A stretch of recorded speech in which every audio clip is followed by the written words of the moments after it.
Bienvenidos a Exponente. Una figura, en palabras del profesor Darío Stanzreiber, El innombrable.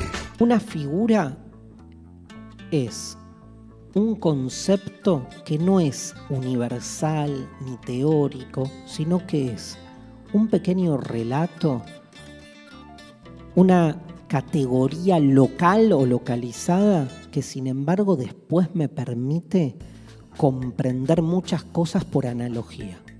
Gracias, profesor. Por ejemplo, la figura del panóptico que utiliza Foucault para explicar cómo se genera el autodisciplinamiento. Lo toma desde la cárcel y lo analiza en la sociedad, en la escuela, en la familia, donde se generan comportamientos específicos por si acaso me están viendo.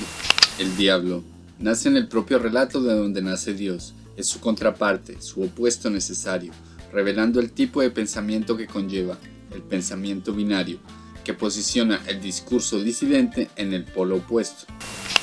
Representa todo aquello que va en contra de Dios.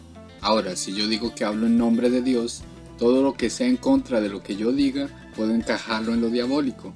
No hace falta discutir, argumentar, solo encajarlo, perdiendo la posibilidad del diálogo.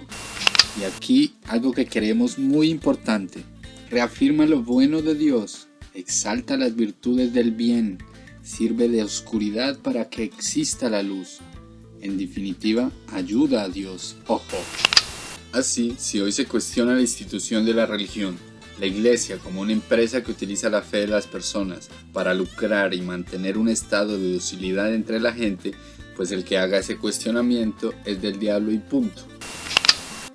Ahora, ¿quiénes son los diablos de la República? ¿Quiénes son esos opuestos con los que no se discute, solo se combate? Los terroristas, los comunes, los anarquistas, los nazis, los inmigrantes, los del norte, los del sur, los polipensadores, los corruptos, los indígenas. Utilizando siempre la figura del mal representado en el otro para mostrar el caos que le espera si no mantiene vigente lo que hay. Así, si hoy se cuestiona el Estado, señalando su rostro de dictadura disfrazada, donde el individuo está en un constante proceso de homogenización del comportamiento, generando patriotas cegados por costumbres inventadas, le ponemos el catálogo de anarquista o terrorista o lo que sea, y lo movemos a un lado, donde no moleste y acabamos el diálogo. ¿Y quién es el diablo en la familia?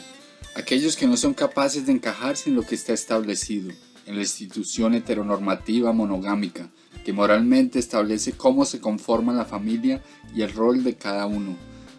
A estos diablos podemos encajarlos en la enfermedad mental, así no tenemos que lidiar con esas anomalías, que la psicología o la psiquiatría se encarguen de ellos.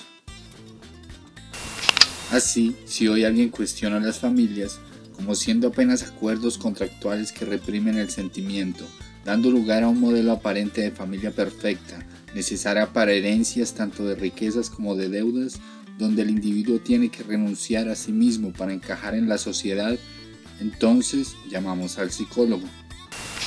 Y es que cabe la pregunta: ¿hay momentos en los que tiene que reprimirse a sí mismo para encajar, homogenizando el comportamiento? ¿Por qué?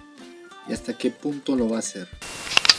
Podemos comprender cómo una figura que representa el opuesto de lo que se establece como el bien, lo cierto, es siempre utilizada para reafirmar lo establecido y acallar cualquier cuestionamiento, porque al diablo se le expulsa, se lo exorciza, no se discute con él.